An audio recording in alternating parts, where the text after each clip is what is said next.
Belajar materi fikih dengan Fikirul AMM asyik mudah menyenangkan. Assalamualaikum warahmatullahi wabarakatuh. Ahlan wa sahlan bihudurikum wahai generasi emas Indonesia, bersama Umi Nurul belajar materi fikih AMM asyik mudah menyenangkan. Alhamdulillahirrabbilalamin. Wahai anak-anakku, mari menghafal hafalan, karena dengan menghafal kita akan banyak hafalan-hafalan yang kita hafalkan. Yeay. Oke, pada video kali ini Umi akan menjelaskan materi fikih kelas 4 bab kedua yang berjudul Belajar bertanggung jawab setelah balik. Belajar bertanggung jawab setelah balik. Ya, anak-anakku, ada 2 garis besar yang akan kita pelajari pada materi ini, yaitu yang pertama, tanda-tanda balik. Tanda-tanda balik. Dan yang kedua adalah haid atau menstruasi. Ya anak-anakku, tolong diperhatikan betul karena ini nanti sangat terkait erat dengan kehidupan kalian semua. Coba anak-anakku, kalian perhatikan, di situ ada adik kecil yang sangat lucu, yang sangat mungil, berbusana muslimah. Kiranya apa yang ada di benak kita? Apakah adik-adik itu sudah dibebankan suatu kewajiban untuk sholat, untuk berpuasa? Iya, inilah jawabannya. Orang yang sudah dibebani kewajiban syariat disebut mukallaf. Mukallaf. Orang yang sudah dibebani kewajiban syariat disebut mukallaf. Jadi mukallaf itu adalah orang yang sudah diwajibkan untuk sholat, untuk berpuasa, dan lain sebagainya. Adapun syarat mukallaf itu ada 3. Syarat mukallaf itu ada 3. Yang pertama, balik. Yang kedua, berakal sehat. Berakal sehat. Dan yang ketiga, telah sampai dakwah Islam padanya. Telah sampai dakwah Islam padanya. Rasulullah sallallahu alaihi wasallam bersabda, "Rufi'al qalamu an thalathah, 'anil majnuni hatta yafiq, wa 'anin naimi hatta yastayqidh, wa 'anis sabiyyi hatta yahtalim." Artinya, telah diangkat pena dari 3 golongan. Dari orang gila sampai ia sadar, dari ia tidur sampai bangun, dari anak kecil hingga ia balik. Hadis riwayat Darimi. Umi, itu maksudnya telah diangkat pena itu apa, Umi? Telah diangkat pena artinya tidak dibebankan suatu kewajiban. Jadi artinya tidak dibebankan suatu kewajiban dari 3 golongan, yaitu orang gila sampai ia kembali sadar, orang yang tertidur sampai dia terbangun, dan yang ketiga adalah anak kecil hingga ia balik. Iya. Balik karunia ilahi, janganlah kau nodai, perintahnya ditaati, larangannya dijauhi. Balik dan berakal sehat, tunaikan sholat dan kewajiban syariat, jangan terlambat. Balik berakal sehat, tunaikan sholat dan kewajiban syariat, jangan terlambat, jangan terlambat. Ya, simak anak-anakku, balik, karena sebentar lagi kalian akan mengalami masa balik. Iya. Nah, ini dia materi kita, balik. Apa itu balik, Umi? Iya. Balik berasal dari bahasa balagho. Menurut bahasa balagho, artinya sampai. Sedangkan menurut istilah, telah sampai usia seseorang pada kedewasaan. Dari bahasa balagho artinya sampai, sedangkan menurut istilah adalah telah sampai usia seseorang kepada kedewasaan. Jadi balik adalah masa seseorang telah dianggap dewasa dan terkena beban untuk melaksanakan kewajiban syariat. Balik, masa seseorang telah dianggap dewasa dan terkena beban untuk melaksanakan kewajiban syariat. Iya. Tanda-tanda balik bagi anak laki-laki. Ayo yang laki-laki, diperhatikan. Yang pertama, ihtilam atau keluarnya air mani atau sperma. Ihtilam atau keluarnya air mani atau sperma. Hal ini bisa terjadi dalam kondisi tidur ataupun terjaga. Tanda yang kedua adalah berusia 15 tahun. 15 tahun menurut kalender Hijriah. Jadi anak-anakku harus tahu tanggal lahir kalian pada tanggal atau menurut kalender Islam, kalender Hijriah. Silahkan nanti ditanyakan kepada kedua orang tua kita.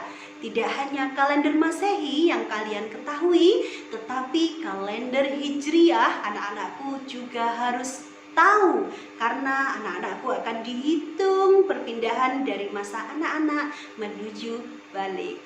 Berikutnya tanda yang ketiga, tumbuhnya rambut di sekitar kemaluan.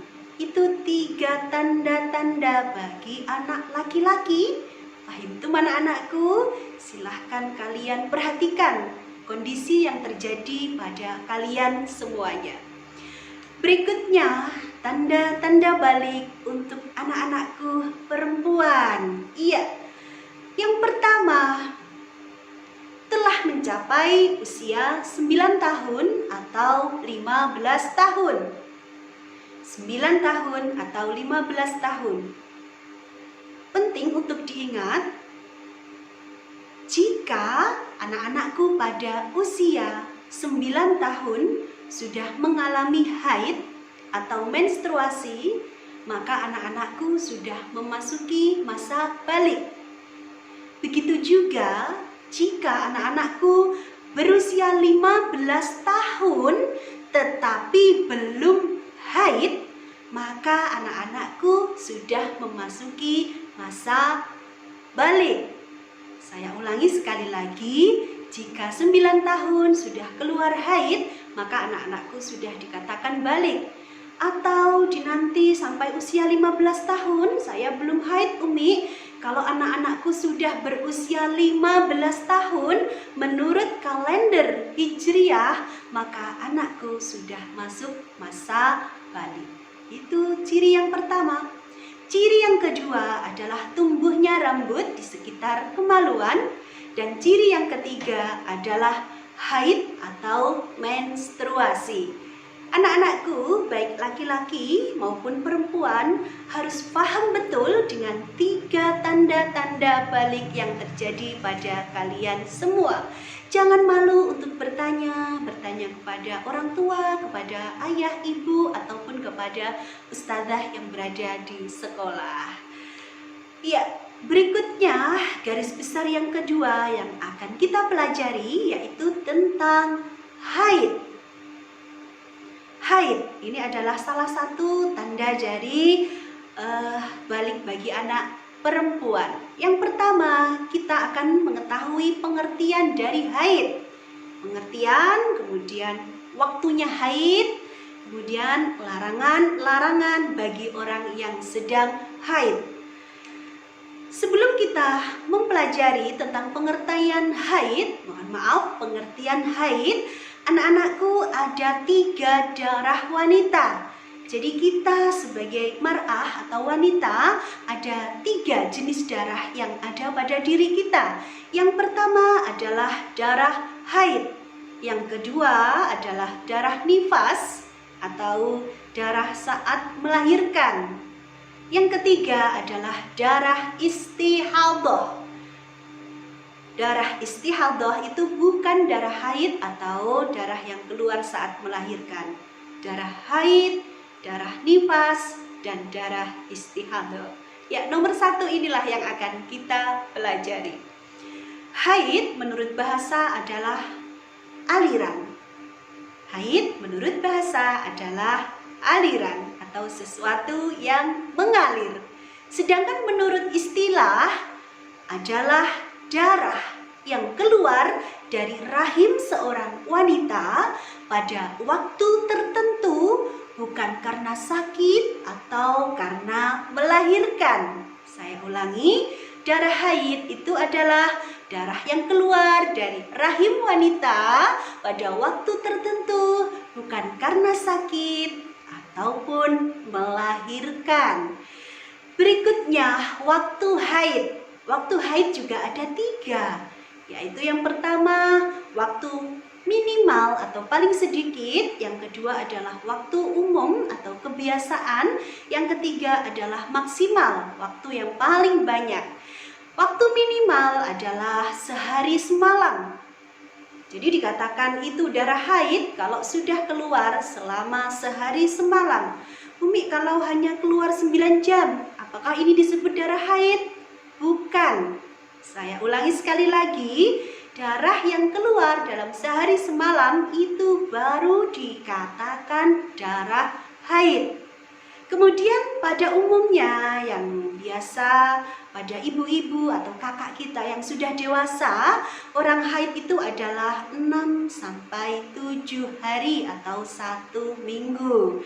Kemudian berikutnya waktu paling lama, ada atau Umi? Ada.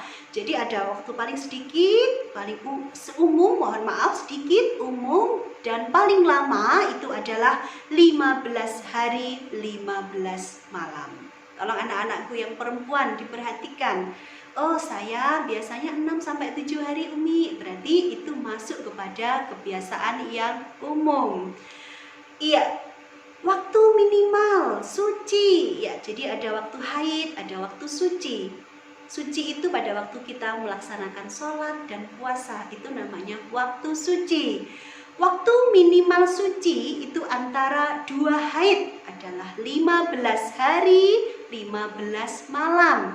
Jadi kita waktu paling sedikit di masa suci itu adalah 15 hari 15 malam. Kalau 14 hari sudah keluar bagaimana Umi? Nanti ada pembahasan berikutnya di bawah. Terus simak pembelajaran materi fikih ini karena sangat-sangat penting sekali bagi kita semua. Berikutnya, usia wanita haid dimulai pada waktu umur 9 tahun sampai menopause atau kurang lebih usia 50 tahun. Jadi mulai anak-anakku 9 tahun itu sudah ada yang haid, sudah ada yang mulai haid, sampai kita nanti menopause atau kurang lebih 50 tahun. Iya, Umi, ini ada permasalahan. Nah, ini jika ada wanita yang keluar darah kurang dari 24 jam atau lebih dari 15 hari 15 malam, atau permasalahan ketiga, suci tapi belum mencapai 15 hari, bagaimana Umi? Iya, ini mungkin kita mengalami ini. Baru haid 12 jam sudah berhenti, kemudian haid kita lebih dari 15 hari sampai 16 hari, 17 hari, 18 hari, atau mungkin sucinya kita hanya 10 hari. Itu bagaimana Umi? Ya, ini ada 3 opsi yang harus kalian baca. Yang pertama, itu bukan darah haid. Saya ulangi sekali lagi, itu bukan darah haid, tetapi itu adalah darah istihadah. Ingat, macam-macam darah yang ada pada wanita, ada haid, ada darah nifas, ada darah istihadah. Nah, inilah yang disebut dengan darah istihadah. Kalau bukan darah haid, jadi semua kewajiban seperti sholat, puasa, membaca Al-Quran, dan ibadah yang lain harus dijalankan. Jadi hukumnya sama seperti orang yang kondisinya suci. Saya ulangi sekali lagi, orang yang mengeluarkan darah istihadah tetap mendapatkan kewajiban seperti sholat, puasa, membaca Al-Quran, dan lain sebagainya. Bisa dipahami anak-anakku? Iya, silahkan nanti diputar mungkin 2 atau 3 kali untuk memahami materi fikih ini. Berikutnya, larangan-larangan bagi perempuan yang sedang haid. Jadi ada beberapa hal yang sangat dilarang atau diharamkan bagi wanita yang haid. Yang pertama adalah sholat. Jelas, pada waktu anak-anakku menstruasi, kita dilarang sholat. Apakah kita harus mengqadha sholat, Umi? Tidak. Sholat tidak diqadha pada waktu haid. Kemudian yang kedua adalah puasa. Puasa di bulan Ramadan ataupun puasa sunnah. Bagaimana Umi kalau dengan puasa? Nah, kalau puasa anak-anakku wajib mengqadha. Mengqadha itu mengganti pada hari yang lain, pada waktu anak-anakku sudah suci atau tidak mengalami menstruasi. Berikutnya yang ketiga adalah tawaf. Tawaf itu adalah mengelilingi Ka'bah. Itu dilarang juga bagi wanita yang haid. Kemudian yang keempat, menyentuh mushaf dan membaca Al-Quran. Lantas bagaimana Umi? Saya ingin tetap beribadah. Silahkan anak-anakku memperbanyak berzikir. Misalnya mengucapkan Allahu Akbar, Subhanallah, Alhamdulillah, ataupun membaca sholawat. Kemudian yang kelima adalah iktikaf. Iktikaf yaitu berdiam diri di dalam masjid. Itu tidak diperbolehkan untuk wanita yang sedang menstruasi. Saya ulangi, larangan-larangan bagi wanita haid: sholat, puasa, tawaf, menyentuh mushaf dan membaca Al-Quran, dan yang kelima adalah iktikaf. Ya anak-anakku, balik adalah sebuah anugerah dari Allah yang harus kita syukuri. Anak-anakku harus berhati-hati, harus disiplin dalam menjalankan ibadah. Terima kasih anak-anakku, kalian sudah belajar bersama Umi Nurul. Doa Umi semoga kalian dimudahkan oleh Allah dalam memahami materi ini.